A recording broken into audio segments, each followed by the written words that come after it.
If you're a regular viewer of my channel, not only does that make you one of the coolest people on earth, but it also means you probably saw my initial Avowed review. Now in that review, I was quite harsh on the game, stating that it didn't meet my expectations. Over time, I kept seeing other people online saying that they enjoyed the game for what it is. And that's the key term here, for what it is. When compared to open world RPGs like Kingdom Come Deliverance 2, it fell short, but if you were able to look past the flaws and ignore comparisons, accept the game as it is, then chances are you would have a good time. In my initial review, I complained about static NPCs, a lack of a bounty system, the linear approach to the open world design. Essentially, it felt like a simplified, watered down RPG. Compared to juggernauts like Skyrim, Red Dead Redemption 2 and Witcher 3, this game lacked a lot of the deep mechanics that they offered. That's right, I am an RPG snob. The type to turn their nose up at anything less than outstanding, being overly critical to anything below perfection, complaining about nearly anything. The trifecta of a game commentary YouTuber. But this time, I was willing to give the game another go, and I went into it this time with an open mind. I ignored the motionless NPCs. I didn't bat an eye when I stole food off their plate and they didn't react. I didn't let the flashing bright chest put me off. I was determined to have a good time. I would not be cynical. And you know what? I actually had a decent time. I had a good solid experience, and you could see why fans of RPGs enjoyed the game so much. With this new perspective, I was able to see the game's strengths. It had great dialogue options, good character writing, and decision making that mattered. It wasn't a genre-defining masterpiece, but it was a decent title. But the truth is, I expect more from Obsidian. Not every game should be held to the highest of standards. It would be unfair to compare indie projects like Tainted Grail to billion-dollar titles like GTA 6. But the thing is, I believe that modern Obsidian titles should be. Avowed, The Outer Worlds 2, I not only expect them to be compared to the greats, but I expect them to be competitive. In this video, I will explain why Obsidian should be dropping masterpieces, why they fall short now, and what they need to change in order to do so. So, without further ado, let's get into it. And in case you want to be one of the coolest people on earth, consider subscribing. So first of all, let's talk about Obsidian Game Studios and their history to date. Obsidian Entertainment was founded in 2003 by former members of Black Owl Studios, the team behind legendary RPGs like the original Fallouts and Planescape Torment. Obsidian started out by working on sequels to existing RPG franchises. Their first game, a sequel to BioWare's Knights of the Old Republic. It's praised for its deep storytelling and complex characters. However, due to a rushed production cycle, it shipped incomplete, leading to some criticism. Despite this, it became a cult classic. Neverwinter Nights 2, which was another sequel to a BioWare game, Obsidian built on the Dungeons & Dragons system with a solid RPG that was well received, but also slightly buggy at launch. These projects established Obsidian as skilled storytellers, but the studio quickly earned a reputation for technical struggles, largely due to tight deadlines. They were known as the almost perfect studio. Massive potential, always held back by financial and time constraints. Obsidian's big break came with Fallout New Vegas, a spin-off from Bethesda's Fallout 3. The game was critically acclaimed for its branching storylines, faction system, and witty dialogue. Fallout New Vegas is so beloved because it captured something few RPGs ever managed: true freedom of choice, backed by deep, meaningful writing and real-world consequences. Unlike many other open-world games where choices boil down to cosmetic differences, New Vegas gave every decision weight. Skills and stats shaped dialogue in organic ways. Factions remembered how you treated them, and quests unfolded with multiple branching paths. Nothing was black and white. Every group had both noble ideas and damning flaws, forcing players to wrestle with real moral values. That grey morality, combined with the ability to roleplay as almost anyone you could imagine, made each playthrough feel wholly unique and the story shaped by your own hands. I have made 2 videos explaining why this game was special in much more depth, as have about 1,000 other YouTubers, but essentially Fallout New Vegas is one of the greatest RPGs of all time.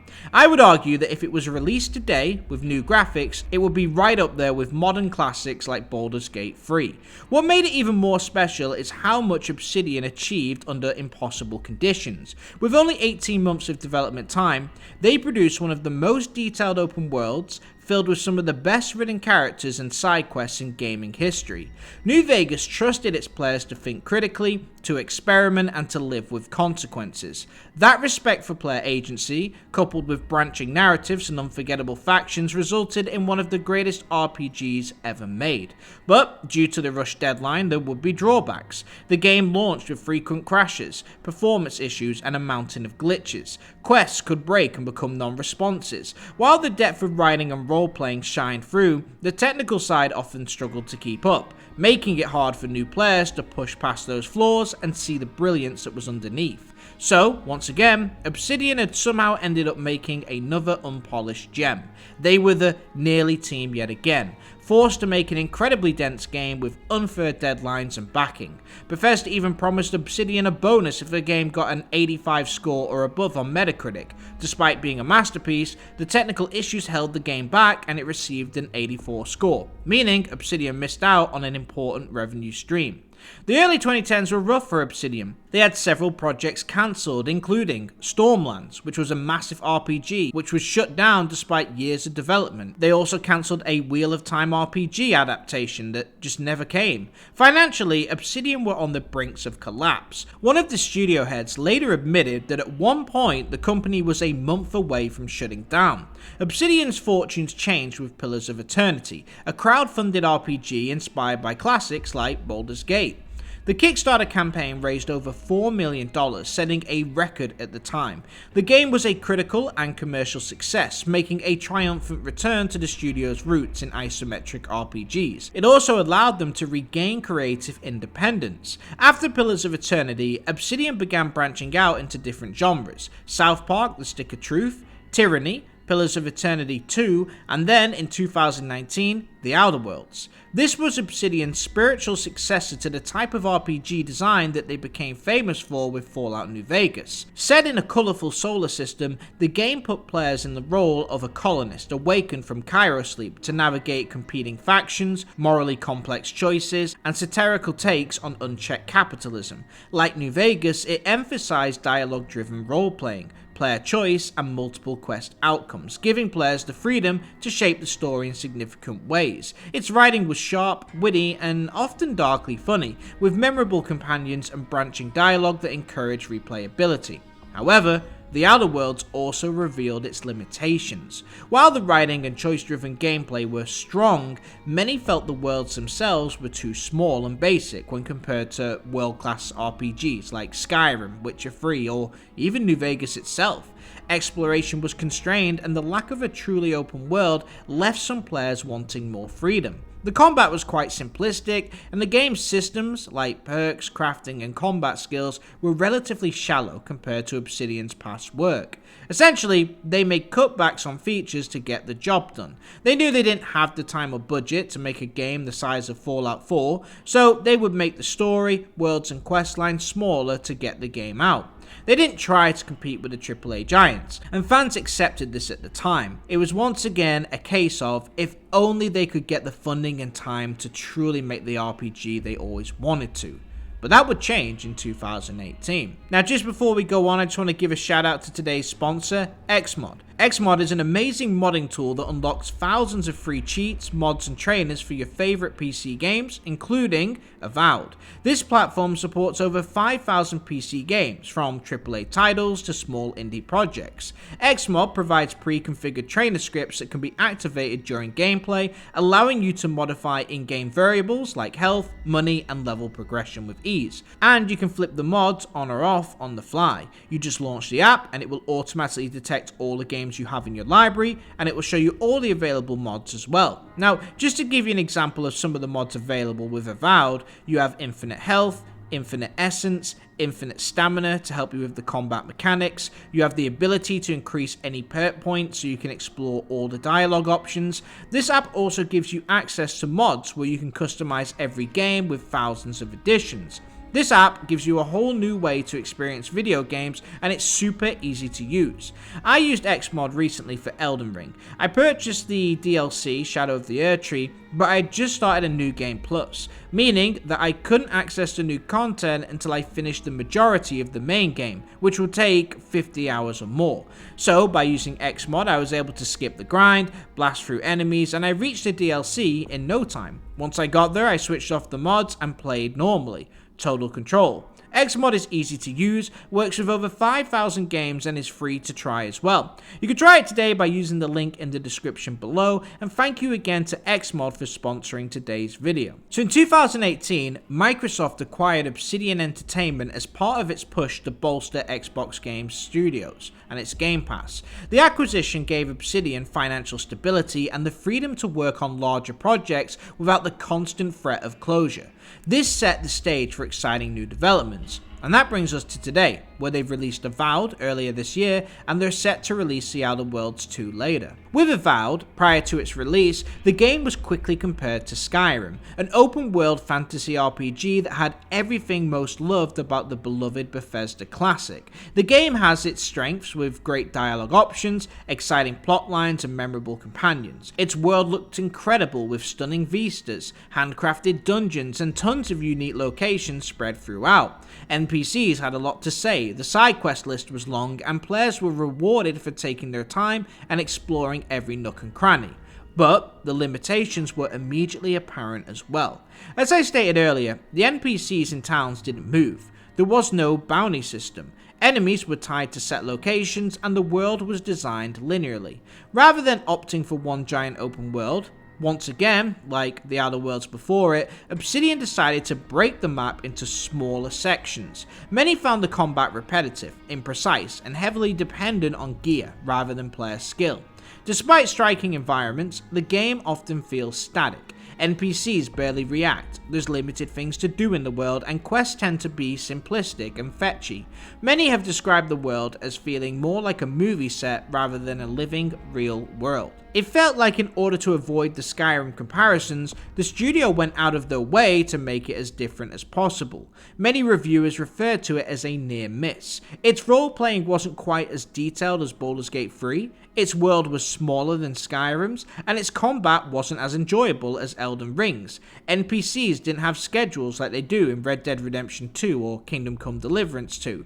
But the most damning thing, it wasn't as detailed as the 15-year-old Fallout New Vegas. An improvement on the Outer Worlds, but several step downs away from the all-time greats. Now, before this, Obsidian could always hide behind the underfunded, undersupported tag. Not enough time, not enough money. But now, with Microsoft's backing, these excuses were no longer there.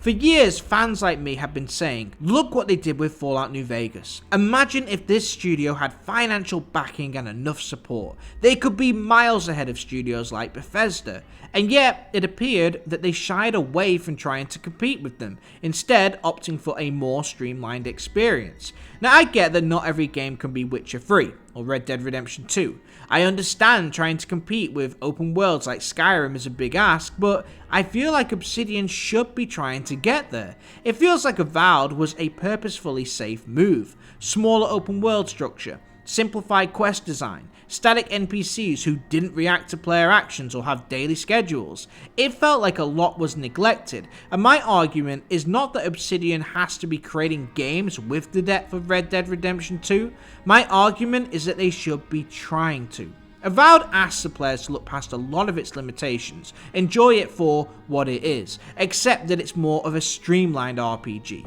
But I want to see more from the studio. Fallout New Vegas is one of the greatest RPGs of all time, and it showcases Obsidian can do a lot. It had a massive open world filled with unique locations. It had incredible depth with true player choice. It had a huge list of detailed side quests and memorable companions. NPCs had daily schedules. Fallout New Vegas, a 15-year-old game, still competes with the best RPGs of today. The fact Avowed doesn't is an issue, and it wasn't due to financial issues or time constraints this time around.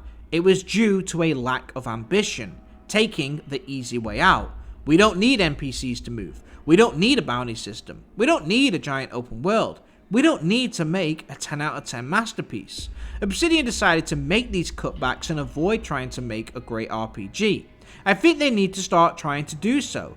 They don't have the excuses anymore. They are fully backed by one of the richest companies of all time. They have more support than ever, and I want to see them spread their wings. I want them to push standards and finally make their Fallout New Vegas of 2025. Fulfill that potential that they showed for decades prior to now. Show that they have the ability to make not just good RPGs, but some of the best RPGs of all time. Bethesda have been struggling recently, and Obsidian were always touted as the company who could take their spot, but if they're not ever going to attempt to match their ambition, how can they ever expect to do so? If they don't attempt to make a Skyrim 2, they won't ever be hailed as one of the greats. With Ubisoft floundering, Bethesda struggling, and BioWare imploding, it's time for an American studio to step up and represent the great RPGs from the States. The gaming industry needs Obsidian at their best, and it would benefit all gamers to see them join the fold, competing with the heavyweights of Europe in Larian, Warhorse, and CD Projekt Red. They might not match those standards, but they should at least be trying to reach them. Aim for the stars, try for the best. Not play it safe and be satisfied making games that are good enough. With The Outer Worlds 2 on the horizon, I can only hope that Obsidian finally makes a game that attempts to reach those heights and attempt to fulfill their great potential. Only time will tell. But anyway, that's it for this one, but what do you guys think? Did you play Avowed? Do you agree with my take or disagree entirely? Are you expecting big things from The Outer Worlds 2? Let me know your thoughts in the comments. If you enjoyed the video, please give it the thumbs up, and if you're new here, please consider subscribing. I'm Av Gaming, where we do video game analysis, identifying what makes great games great and what could make good games great as well. Thanks for watching. Av out.